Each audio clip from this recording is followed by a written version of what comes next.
Thank you, Mr. Speaker. I yield back balance of my time. Mr. Forbes. Speaker.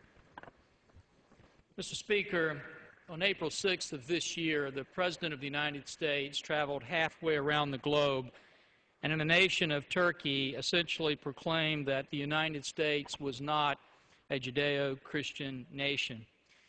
Now, I don't challenge his right to do that, nor do I dispute the fact that that is what he believes. But I wish that he had asked and answered two questions when he did that. The first question was whether or not we ever considered ourselves a Judeo-Christian nation. And the second one is, if we did, what was that moment in time where we ceased to be so? If you ask the first question, Mr. Speaker, you find that the very first act of the first Congress in the United States was to bring in a minister and have Congress led in prayer and afterwards read 4 chapters out of the Bible. A few years later, when we unanimously declared our independence, we made certain that the rights in there were given to us by our Creator. When the treaty was signed in the Treaty of Paris in 1783 that ended the Revolutionary War and birthed this nation, the signers of that document made clear that it began with this phrase, "In the name of the most holy and undivided Trinity." When our Constitution was signed, the signers made sure that they punctuated the end of it by saying, "In the year of our Lord, 1787. And 100 years later, in the Supreme Court case of Holy Trinity Church versus the United States, the Supreme Court indicated, after recounting the long history of faith in this country, that we were even a Christian nation.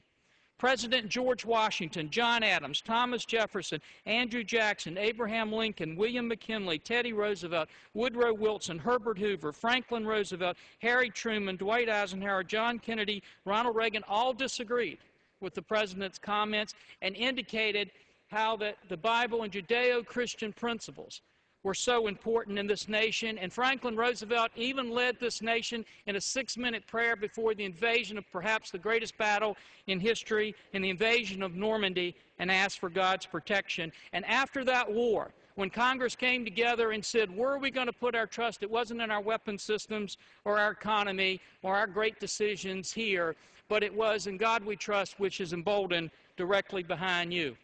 So if in fact we were a nation that was birthed on those Judeo-Christian principles, what was that moment in time when we ceased to so be?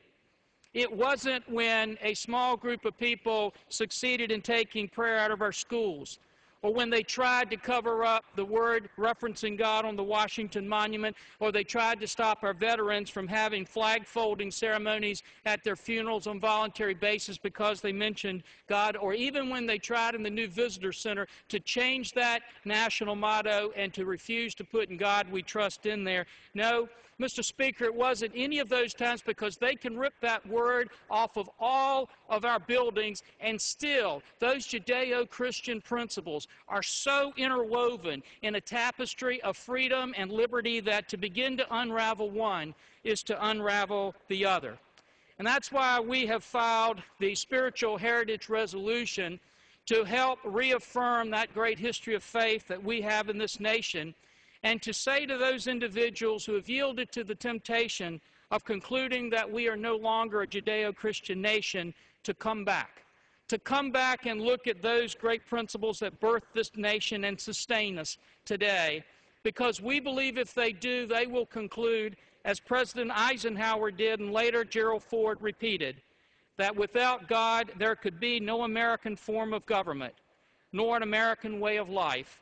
Recognition of the Supreme Being is the first expression of Americanism. Thus the Founding Fathers of America saw it, and thus with God's help it will continue to be. And Mr. Speaker, I yield back. Ms. Kaptur.